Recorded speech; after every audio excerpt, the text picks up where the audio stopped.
This channel does not promote any violent, harmful, or illegal activities. All content provided by this channel is meant for an education purpose only.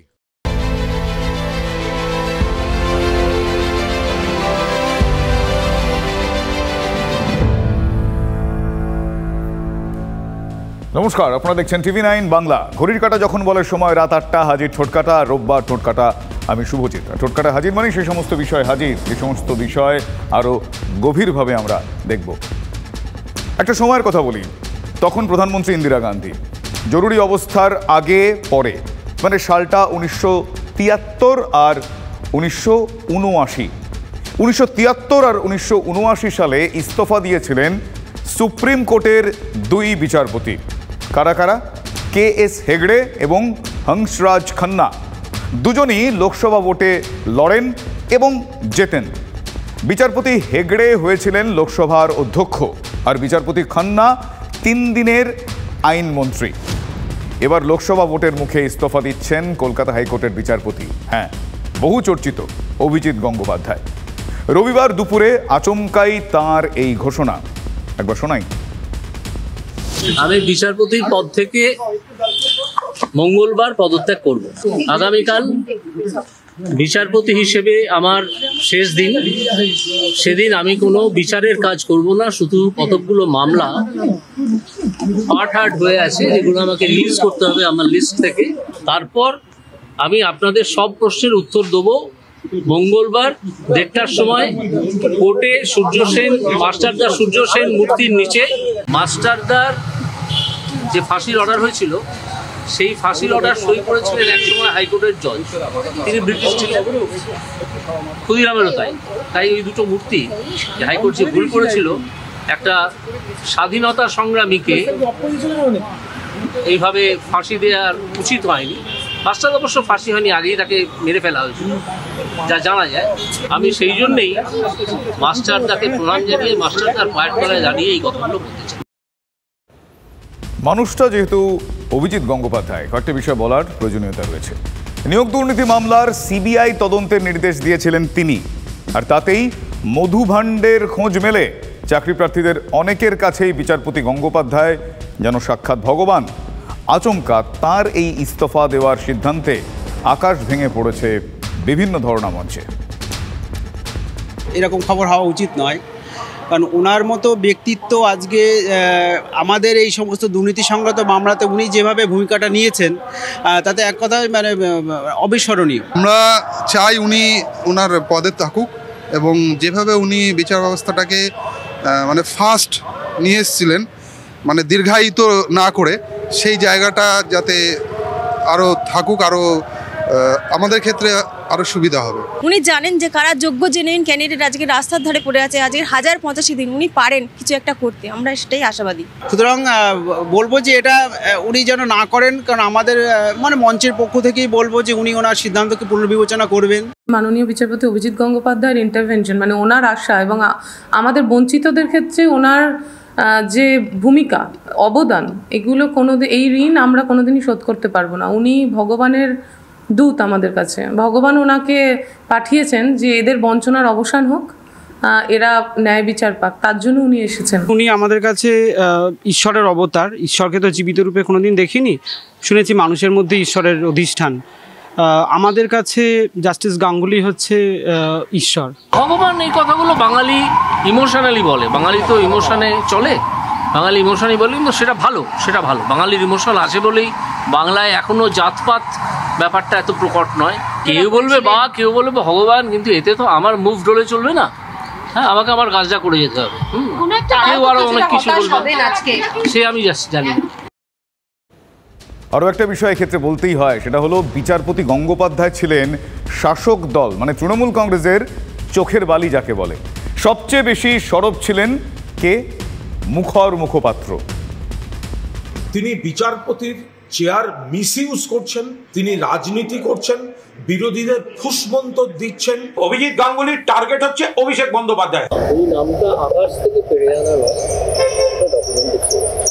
এবং কুন্তল ঘোষ সেই নামটা করেছিল, এবং সেই ভিত্তিতে আমাকে অর্ডারটা পাস করতে হয়েছে। উনি ঠান্ডা মাথায় সিপিএম, বিজেপি আর কংগ্রেসের হয়ে অভিষেক বন্দ্যোপাধ্যায়ের চরিত্র হনন করার চেষ্টা করছেন এই অভিজিৎ গঙ্গোপাধ্যায়। একজন নেতা অভিষেক বন্দ্যোপাধ্যায়, তার এত সম্পত্তি কোথা থেকে আসে? তিনি কি একটা এফিডেভিট অফ অ্যাসেটস দিয়ে ডিক্লেয়ার করবেন? এফিডেভিট তৈরি করে সোশ্যাল মিডিয়াতে কি পোস্ট করবেন যে তার এফিডেভিট অ্যাসেটস কত? সেটা করতে পারবেন? যদি তিনি করেন, আমি তাহলে অন্যান্য ইকুইভ্যালেন্ট নেতা যারা আছেন, যেমন ধরুন মীনাক্ষী মুখোপাধ্যায় বা অন্য যারা আছেন, তাদের কাছেও একই অনুরোধ রাখবো। কে অভিষেকের সম্পত্তি দেখতে চায়? আরে দেখুন না মশাই, আপনার হাতে কম্পিউটার রয়েছে, আপনি ডাউনলোড করে নিন অভিষেকের এফিডেভিট, আপনি দেখে নিন। বিজেপি, সিপিএম আর কংগ্রেসের কথাই যদি বলবেন, চেয়ারটাকে অপমান করছেন কেন, চেয়ারের অপব্যবহার করছেন কেন? ছেড়ে এসে বলেছিলেন না টুলে দাঁড়িয়ে বক্তৃতা করবেন, রাজনীতি করুন। এটা তো আপনার রিটায়ারমেন্ট এর বছর, আপনি এখনই স্বেচ্ছা অবসর নিয়ে নিন এবং 2024 সালে ডায়মন্ড হারবার কেন্দ্রে অভিষেকের বিরুদ্ধে আপনি প্রতিদ্বন্দ্বিতা করুন। চাকরি প্রার্থীদের আবেগকে বিশেষ গুরুত্ব দিতে না চাইলেও দেখা যাচ্ছে যে কুণাল ঘোষের পরামর্শ মেনে নিয়েছেন বিচারপতি গঙ্গোপাধ্যায়। অগাস্টে অবসরের আগেই মার্চে ইস্তফা। কুণালকে প্রশংসায় ভরিয়েও দিলেন তিনি। শোনাবো। এইটুকু মন্তব্য করতে পারি, কুণাল বাবুর সঙ্গে আমার চেম্বারে বসে, হাইকোর্টের চেম্বারে বসে দীর্ঘক্ষণ বিভিন্ন বিষয় নিয়ে, রাজনীতি নিয়ে, বিভিন্ন সাহিত্য সংস্কৃতি নিয়ে আলোচনা হয়েছে। আমার মানুষটিকে ভালো লেগেছে। কুণাল ঘোষ যতই মুখপাত্র হিসেবে আমাকে আক্রমণ করে থাকুন না কেন, কুণাল বাবুকে আমার মানুষ হিসেবে ভালো লেগেছে। কিন্তু নিরপেক্ষতা নিয়ে প্রস্তুতি, সেটা যা খুশি তাই বলতে পারেন। সময় হিসেবে, রাজনীতিবিদ হিসেবে উনি তো বহুদিন রাজনীতি করেছেন, এমপি ছিলেন, সেটা বলতে পারেন। কিন্তু আমি কথা বলে যতটুকু বুঝেছি, কুণাল ঘোষকে আমার ভালো লেগেছে। কুণালের পরামর্শ ছিল অবসরের আগেই ইস্তফা দিয়ে রাজনীতিতে যোগ দিন বিচারপতি গঙ্গোপাধ্যায়। অবসরের আগেই ইস্তফা দিচ্ছেন, এবার কি তাহলে রাজনীতিতে? আগে যদিও বলেছিলেন যে কোনো পার্টিতে তিনি যোগ দেবেন না। অবসরের পরে আমার যা ভাবনা, সেটা হয়তো আমি তাই করবো, লেখালেখি করবো। অবসরের পরে কি আপনি সংসদীয় রাজনীতিতে কোনো রাস্তা করে? আমি এখন না, এই সম্পর্কে উত্তর আমি অনেকদিন আগে দিয়েছি। আর এই রাজনীতিতে আসতে পারি, কিন্তু সেটা দলীয় পলিটিক্স নাও হতে পারে, পার্টি পলিটিক্স নাও হতে পারে। এখানকার সাংসদ বলেছে যে মুখ্যমন্ত্রী হিসেবে আপনারা দেখবেন না, এ বিষয়ে আমি কোনো মন্তব্য করি না। এটা একেবারেই রাজনৈতিক একটা কথা, এর সম্বন্ধে আমাদের কথা বলার কথা নয়। খবর ছড়িয়েছে বিচারপতি গঙ্গোপাধ্যায় লোকসভা ভোটে বিজেপি প্রার্থী হিসেবে লড়বেন। হ্যাঁ, খবর ছড়িয়েছে। কিছুই খোলসা করেননি যদিও বিচারপতি গঙ্গোপাধ্যায়। বিভিন্ন দলের নেতারাও কি ধোঁয়াশায় রয়েছেন, নাকি এক প্রকার নানা অছিলায় তারা এড়িয়ে যাওয়ার চেষ্টা করছেন বিষয়টা? রাজনীতি তো এখন খেলা, আর কিছু কিছু ক্ষেত্রে কোট আনকোট নাটক। আমরা একজন বিচারপতি, তিনি বিচারের আসনে থাকার সময় যে ধরনের অর্ডার দিয়েছেন, এটা মোটিভেটেড অর্ডার, এখন পরিষ্কার হয়ে যাচ্ছে। যে মুহূর্তে উনি কোনো দলে যোগ দেবেন, ধরে নেওয়া যায় সেটা তৃণমূলের বিরোধী কোনো দল, তাহলে ওনার এতদিনের অবজারভেশন, রায়, ওনার বক্তব্য, দৃষ্টিভঙ্গি সবটাই যে একেবারে প্রি প্ল্যান্ড তৃণমূলের বিরুদ্ধে বলে সেটা কিন্তু প্রমাণিত হবে। এই প্রশ্ন যারা তুলবেন তারা খানিকটা অর্বাচীন, কেন তিনি বিচার করেছেন। বিচার করার সময় তার সামনে যে তথ্য এসেছে, যে নথি এসেছে, তার ভিত্তিতে তিনি রায় দিয়েছেন। এবং আজকে এটা প্রায় প্রমাণ যে তৃণমূল প্রশাসনটা, তৃণমূল দলটা দুর্নীতির সঙ্গে যুক্ত। এটাকে অস্বীকার করতে পারে না। পৃথিবী আনন্দময়, যার চিত্তে জাল হয়। রাজ্যের যারা এই সন্ত্রাস কবলিত, দুর্নীতিগ্রস্ত, দুর্নীতির আখড়া হয়েছে এমন জায়গা গোটা দেশে এবং আমাদের রাজ্যে, সেখানে দাঁড়িয়ে তার ভূমিকা গুরুত্বপূর্ণ হবে। এখন তিনি কী ভূমিকা পালন করবেন সেটা তিনি ঠিক করবেন। যা বলার মঙ্গলবার মাস্টারদা সূর্য সেনের মূর্তির নিচে বলবেন বিচারপতি অভিজিৎ গঙ্গোপাধ্যায়। যাবতীয় প্রশ্ন এভাবেই এড়িয়ে গেলেন তিনি, যদিও সাংবাদিকের প্রশ্নের উত্তরে নিজের গেরুয়া পাঞ্জাবি সম্পর্কে তার সচেতন মন্তব্য, দুষ্টুমি করো না। পাঞ্জাবি ছবি কালারটা নিয়ে ভালো করে।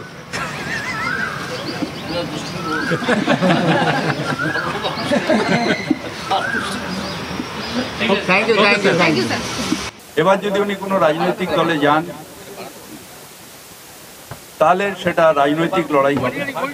বিজেপির হাতে ক্ষমতা আছে, টাকা আছে, অনেক টাকা পাবে। তো ভবিষ্যৎ বলবে, ভবিষ্যতের গর্ভে অনেক কিছু লুকিয়ে থাকে, সেই জিনিস আগে জানতে হয় না। এখন অভিজিৎ গঙ্গোপাধ্যায় অবশ্যই বড় নাম, আমি সেটা অস্বীকার করছি না, আরো অনেক বড় নাম লাইনে আছে। আমরা লাইন খুললে পরে হুড়ুর করে ঢুকে যাবে।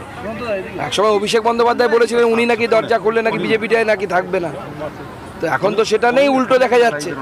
উনি যতক্ষণ না পদত্যাগপত্র দিচ্ছেন, পদত্যাগপত্র রাষ্ট্রপতি গ্রহণ করছেন, ততক্ষণ আমার একজন এক্সিস্টিং বিচারপতি নিয়ে কোনো মন্তব্য করা উচিত নয়। দুর্নীতির বিরুদ্ধে লড়াই করতে যদি উনি চান তাহলে তৃণমূল বা বিজেপির মতো এই কোনো দলের সঙ্গে তার যোগাযোগ রাখা সম্ভব না, কারণ এই দুটি দলই দুর্নীতিগ্রস্ত, আপাদমস্তক দুর্নীতিগ্রস্ত। সুতরাং আদর্শ যদি হয় যে দুর্নীতির বিরুদ্ধে লড়াই করবেন, তাহলে ওই দুটো দলকে তাকে তো এড়িয়ে চলতে হবে। আর এমনও হতে পারে উনি হয়তো দুর্নীতির বিরুদ্ধে লড়াই করার জন্য একটা নিজস্ব মঞ্চ তৈরি করতে চান, তাও হতে পারে। আমি আপনাদের সব প্রশ্নের উত্তর দেবো মঙ্গলবার 1:30টার সময় কোর্টে সূর্য সেন, মাস্টারদা সূর্য সেন মূর্তির নিচে।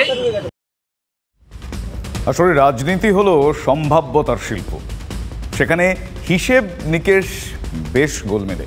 সেখানে 2-2 4ও হতে পারে, আবার 2-2 যোগ করলে কখনো কখনো 0 হয়। কখন কি যে হয় দেখুন, শনিবার দিন প্রথম দফায় বাংলার 20 জন প্রার্থীর নাম ঘোষণা করেছে বিজেপি।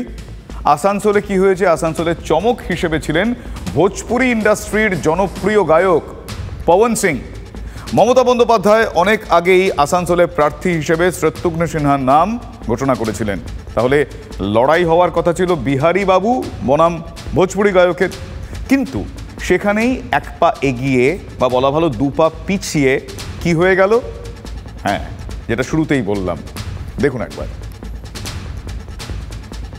দুপুর 1:01 খোদ পবন সিংই পোস্ট করলেন এক্স হ্যান্ডেলে, লিখলেন কি, দল তাঁকে বিশ্বাস করে আসানসোল থেকে প্রার্থী হিসেবে ঘোষণা করেছিল, কিন্তু কিছু কারণে আসানসোল থেকে নির্বাচনে প্রতিদ্বন্দ্বিতা করতে পারবো না। এক্স হ্যান্ডেলে পবন সিং জানাচ্ছেন। বিজেপি প্রার্থী ঘোষণা করেছিল শনিবার, গতকাল 24 ঘন্টা কাটল না। ভালো করে ভাবুন, রাতারাতি মত বদল এই জনপ্রিয় ভোজপুরি গায়কের। কেন? তাহলে পবন সিংয়ের মতো না জেনেই প্রার্থী করেছিল কি, মানে পবন সিংয়ের মত না জেনেই কি এক্ষেত্রে তাকে প্রার্থী করে দেওয়া হয়েছিল? প্রশ্ন তো উঠবেই। তবে রাজনীতির ওই বিটুইন দ্য লাইন্স যাকে বলে, সেটা পড়তে পারাটা কিন্তু খুব একটা সমস্যার হয়নি এক্ষেত্রে। একটু দেখাই আপনাদের।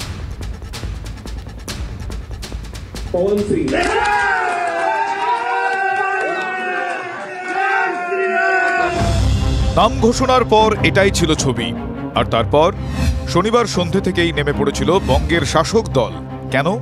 আসানসোলে এমন একজনকে প্রার্থী করলো, সেই পবন সিং, যিনি বাংলার মহিলাদের উদ্দেশ্যে অসভ্য কুরুচিকর মন্তব্য করে গান গেয়েছেন, মন্তব্য করেছেন।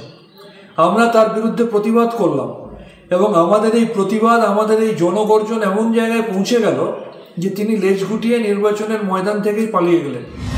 পবন সিং এক্স হ্যান্ডেলে পোস্ট করলেন দুপুর 1:01, লিখলেন আসানসোলে ভোটে দাঁড়াবেন না। সেই পোস্ট ট্যাগ করলেন জেপি নাড্ডাকেও। 17 মিনিট পর 1:18 পোস্ট করলেন শাসকের নাম্বার 2 অভিষেক, লিখলেন বাংলার মানুষের অদম্য শক্তি, #জনজাগরণ। উনি ব্যক্তিগত কারণে পদত্যাগ করেছেন, পদত্যাগ না, উনি দাঁড়াবেন না করেছেন। বিজেপির সাথে ওনার সম্পর্ক আছে, থাকবে। একজন শিল্পী মানুষ, ওনাকে নাম দেওয়া হয়েছিল, উনি জানিয়েছেন আমাদেরকে, মানে আমাদের উচ্চ নেতৃত্বকে, যে ওনার ব্যক্তিগত কিছু সমস্যা আছে। শক্তি নিয়ে বলে নারীকে কিভাবে অপমান করেছে তার গান এবং তার ভাষা, সেটা সে ভোজপুরি সিনেমাতে দেখা যায়। ওনার আরও কোনো অন্য জায়গা থেকে দাঁড়ানোর ইচ্ছে থাকতে পারে। বাংলার আসানসোলের থেকেও তো ওনার আরও পপুলারিটি আরও অনেক জায়গায় আছে না। একজন গায়ক, তার পপুলারিটি একটি বিস্তৃত অঞ্চলে আছে, উনি হয়তো অন্য জায়গা থেকে। ওনাদের যে প্রার্থী, তাকে কেন্দ্র করে নানা বিতর্কিত অভিযোগ আসছিল, সেখান থেকে সেইগুলো যাতে ইস্যু না হয়, চক্ষু লজ্জায় প্রার্থীকে সরিয়ে নিল বিজেপি। প্রার্থী পাল্টাতে বাধ্য হচ্ছে তৃণমূলকে বিজেপি ছেড়ে দিতে চাইছে ওই জায়গাটাতে, যে এমন হসপস তৈরি করা হোক, আবার যে অভিনেতা ওখানে ছিল ওখানে সুযোগ করে দেওয়া হোক, এর পরিবর্তে বিজেপিকে অন্য সিটে সহযোগিতা করবে তৃণমূল, এ ধরনের হয়তো করচুপি থাকতেই পারে ভিতরে নিজেদের মধ্যে। বিজেপির অস্বস্তি, শাসকের চওড়া হাসি আর নওশাদ সিদ্দিকীর সেটিং তত্ত্ব, একেই বলে রাজনীতি। আর আসানসোলের সাংসদ, তিনি কি বললেন? শুনেছি বাবা, আমি শুনেছি উনি টুইট করেছেন, ভালো লোক। আমি এখনই বললাম ও ওনাদের নিজের অ্যাফেয়ার। আপনি কি মনে করছেন কি জন্য টুইট করে উনি পিছিয়ে গেলেন? ভোট কারণ হতে পারে। আমি কমেন্ট করবো না। Thank you. তোমরা বেশি জানো, you understand better. Thank you, God bless. কি বুঝলেন? ভোটের আগে একটু বেশি সাবধানী কি? ভোজপুরি গায়ক বলে কথা, হ্যাঁ, জনপ্রিয় ভোজপুরি গায়ক সেই পবনের বিরুদ্ধে একটা বেফাঁস মন্তব্য ভোট ব্যাংকে বিপদ ডেকে আনতে পারে। অত কিম সাবধানের মার নেই, তাই কি সাবধানী শত্রুঘ্ন সিনহা? তাহলে ভোটের আগেই খেলা কি জমে গেল? আসানসোল নয়, ঘাটালের কথা বলছি। সেখানে তো আবার হিরো বনাম হিরো, মানে দেব বনাম হিরণ। সেখানে কে টেক্কা দেবেন? রাজনীতির টেক্কা। আবার সেখানে দেবেরও টেক্কা। বুঝলেন না? একটু হেয়ালি লাগছে তো? হ্যাঁ, টেক্কা মানে দেবের নতুন ছবি থ্রিলার। সৃজিত মুখোপাধ্যায়ের এই ছবির অর্ধেক শুটিং শেষ হয়ে গিয়েছে।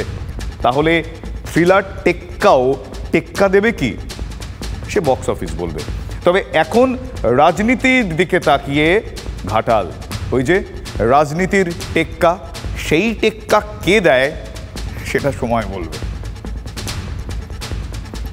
হিরণময় চট্টোপাধ্যায় দিল্লি থেকে ঘোষণা, আর তারপরেই দেবে খড়গহস্ত হিরণ। আশা নিয়ে ওনাকে ভোট দিয়েছিল 2014-তে এবং 2019-এ, তা কিছুই পায়নি।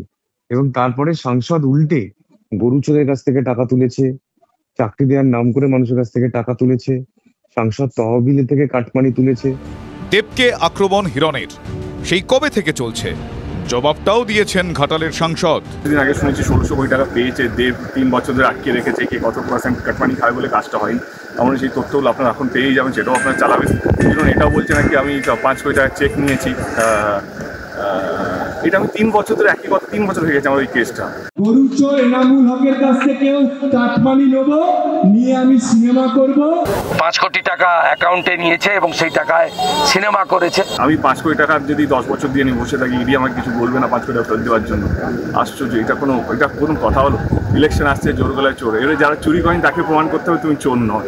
এবার যারা চুরি করছে, যারা অন্য দল থেকে এই দলে আসছে, আবার অন্য দলে অফিসে গিয়ে বসে আছে, সে প্রমাণ দিচ্ছে না সে কেন কি করছে। খোঁচাটা কাকে দিলেন দেব? তবে হিরণের নাম ঘোষণা হতেই রাজনীতি চলল রাজনীতির পথেই। বিজেপি যাকে ঘাটালে প্রার্থী করেছে তিনি তৃণমূল কংগ্রেসে ছিলেন, তার রাজনৈতিক উত্থানটা তৃণমূল কংগ্রেসের হাত ধরে, এবং পরবর্তী ক্ষেত্রে তিনি তৃণমূল কংগ্রেসের দরজায় বারবার কড়া নেড়েছিলেন। তিনি সেখানকার খড়গপুরের চেয়ারম্যান হতে চেয়েছিলেন। দল এই সুবিধাবাদী নেতাকে জায়গা দেয়নি, দরজা খুলে তাকে গ্রহণ করেনি। ঘাটালে গতবারও জেতার মতো পরিস্থিতি ছিল, শুধু কেশপুর আমাদের হারিয়ে দিয়েছে। এবারে ঘাটালে আমরা জিতবো। মানে দেব তো মাস্টার স্ট্রোক দিয়ে বলছে মাস্টার প্ল্যান নিয়ে। দেব 2বার হয়েছেন এমপি, মাস্টার প্ল্যান কোথায় লুকিয়ে রেখেছেন ওই পকেটে? কেন করেননি? আপনার হাত ধরেই যেন ঘাটাল মাস্টার প্ল্যানটা হয়, এইটুকু আবেদন আপনার কাছে রাখলাম। দিদি ভাইকে তো ফেরাতে পারে না, তাই কেন্দ্রের ওপর আর আমরা মানে বসে না থেকে কবে দিল্লি দেবে, তারপরে হবে, কবে কোকিল ডাকবে, তবে বসন্তকাল আসবে, তা চিন্তা না করে আমি ইনস্ট্রাকশন দিচ্ছি পরিকল্পনা তৈরি করে এটা যাতে আমরা 3-4 বছরের মধ্যে আমরা করে ফেলতে পারি, তার জন্য।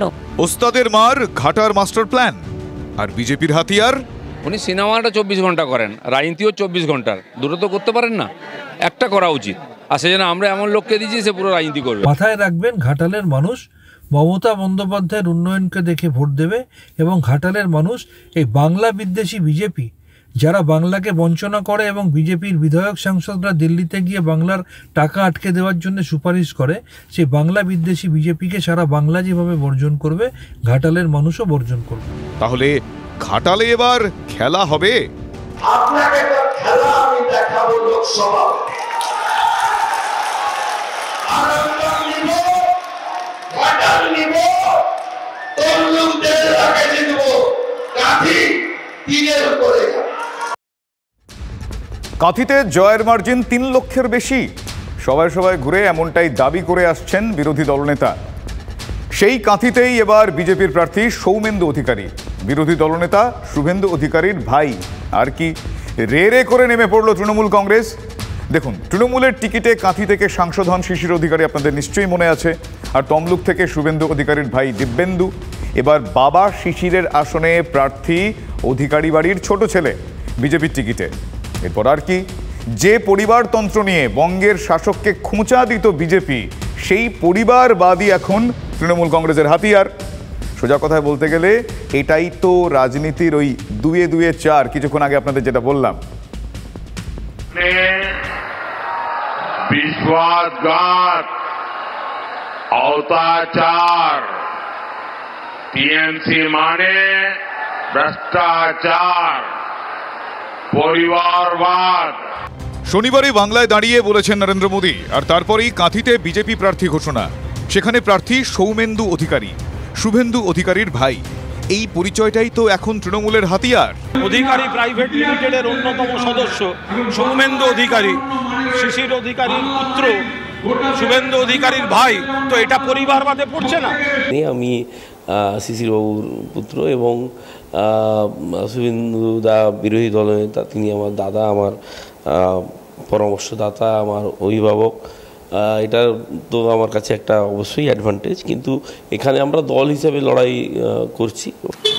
দেখুন, যে পরিবারের লোকেরা রাজনীতি করে আসে, তারা ওখানে প্রতিষ্ঠিত রাজনীতিবিদ, মানুষ তাদের চায়, তো তাদেরকে দিতে হবে। তারা আমাদের পার্টিতে আসার আগের থেকে ওখানে প্রতিষ্ঠিত রাজনীতিবিদ।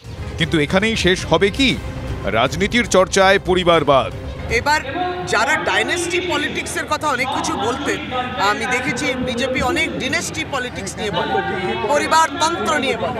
কখনো কংগ্রেসের, কখনো অল ইন্ডিয়া তৃণমূল কংগ্রেসের মধ্যেই পরিবারতন্ত্র দেখে। এবার কি তন্ত্র দেখছে কিংবা কি তন্ত্রকে এস্টাবলিশ করছে? যে জিতে আসছে তাকে তো জিতাতে হবে। আমরা কোনো নতুন পরিবারতন্ত্র তৈরি করি না। মোদির পরিবার নাই, অমিত শাহ নাই, রাজনাথ সিং নাই, বাকি যে বড় নেতারা আছেন তাদের দেখুন পরিবার হিসাবে তারা পার্টিতে আসেননি। হ্যাঁ, তার পরিবারে কেউ এলে তাকে তপস্যা করে আসতে হয়েছে, নিজের যোগ্যতা প্রমাণ করতে হয়েছে। ভারতীয় জনতা পার্টি এটাই করবে। তো নরেন্দ্র মোদী এসে পরিবারবাদ নিয়ে কথা বলবেন, তাহলে সৌমেন্দু অধিকারী তো পরিবারবাদের ব্র্যান্ড অ্যাম্বাসাডার, তো তারপরে আর এইসব কথা ওরা কি করে বলতে পারে? বিরোধী দলনেতা হিসেবে রাজ্যের শাসক দলকে প্রত্যেক দিন টক্কর দিচ্ছেন না, সেটা তো আমাদের সকলকে ভারতীয় জনতাবাদী কার্যকর্তাদের অনুপ্রাণিত করে।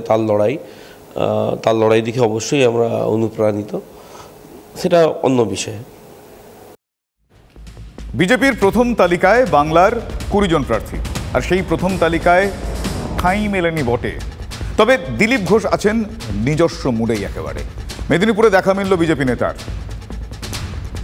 দিলীপ ঘোষ তিনি বেরিয়েছেন জনসংযোগে। মেদিনীপুর শহরের গেট বাজার এলাকায় তিনি বাজার ঘুরে দেখছেন, তার সাথেও একবার কথা বলার চেষ্টা করব। বাজার ঘুরছেন, কি বুঝছেন? বোঝার চেষ্টা করছি যে কতটা দাম বাড়ানোর চেষ্টা হচ্ছে। ঠিকই আছে মোটামুটি, এখন তো শীত চলে যাচ্ছে, সবজি টানাটানি একটু দাম বাড়ছে আস্তে আস্তে। 40, 50, 60 টাকা সবজি, কিছু বিশেষ 80, 90, 100 টাকা। ভোটের গরম আর বাজার গরম কি এক হয়ে যাচ্ছে? ভোট এলে সব কিছুই গরম হয়, বাজারও একটু গরম হয়, কিন্তু মোটামুটি ঠিকই আছে আপাতত। আমাদের মাঝখানেকের পরে আরও বাড়বে, যখন শুকিয়ে যাবে, এই সবজি শেষ হয়ে যাবে, সবজি কমে যাবে, তখন বাড়বে একটু। সকাল সকাল জনসংযোগে বেরিয়ে পড়লেন বাজারে, দরদাম করলেন সবজি মাছের। কিন্তু প্রশ্নটা তুলছে রাজনীতি।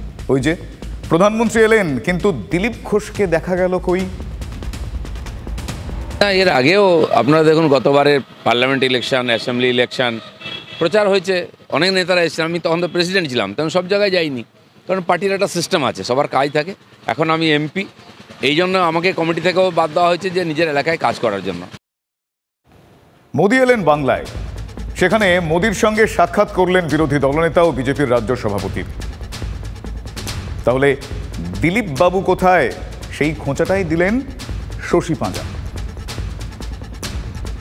এটা অদ্ভুতই লাগলো যে দিলীপ ঘোষ প্রাক্তন সভাপতি এবং বোধহয় সর্বভারতীয় ক্ষেত্রেও তিনি পোর্টফোলিও হোল্ডার, তাকে কেন মঞ্চে দেখতে পারেনি? এটা ভারতীয় জনতা পার্টিকে জিজ্ঞেস করুন। আমাদের সেন্ট্রাল কমিটিতে বহু এমপি ছিলেন যারা লোকসভা লড়বেন, সবাইকে বলা হয়েছে কি যে নিজের জায়গায় কাজ শুরু করুন, আর আমরা সেটাই করছি।